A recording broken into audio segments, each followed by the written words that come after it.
This talk is designed to be a clinical, balanced autopsy of the modern political landscape. It moves away from partisan shouting and instead looks at the pathologies of power, treating both sides as two halves of a fractured whole. The great distortion, the prelude, the asymmetry of failure. We find ourselves in a landscape of binary traps. Politics is no longer a debate over policy. It has become a war of psychological archetypes. To understand where we are, we must look at the specific ways our ideologies rot from the inside out. We are witnessing a tragedy of two betrayals: the betrayal of honesty on the left, and the betrayal of humanity on the right. The left, the ghost of intellectual rigor. On the left, the drive for equality and justice has encountered a dangerous failure mode, intellectual dishonesty.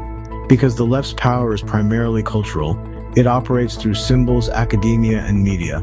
This leads to a marketplace of performative virtue. When the appearance of being righteous becomes more valuable than the rigor of being right, truth-seeking is sacrificed for narrative control. Complex human issues, race, gender, and class are flattened into slogans. The right, the hardening of the heart. In contrast, the right finds its failure mode in individual cruelty. The right's power is typically economic and structural, governing money, tradition, and enforcement.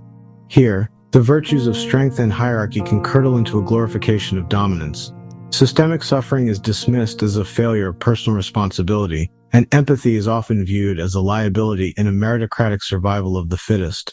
Root cause: why these traits emerge. This is not a matter of bad people, but of systemic distortions. Research, such as that by Jonathan Haidt, suggests that liberals generally score higher on openness to experience, while conservatives score higher on order and loyalty. We are living in an era of ideological asymmetry. The left leans toward universalist abstractions that lose touch with reality. The right leans toward individualist order that loses touch with the soul. In a broken system, intellectual honesty becomes a dangerous luxury, and empathy becomes an expensive debt. We are caught in a loop where we either lie to stay moral or harden ourselves to stay strong. This is the enigma of the modern state. We have built a world where the very tools we need to fix the system are the first things the system asks us to throw away. You're already underground. You just haven't noticed yet, but you will. Welcome to Insights from Underground.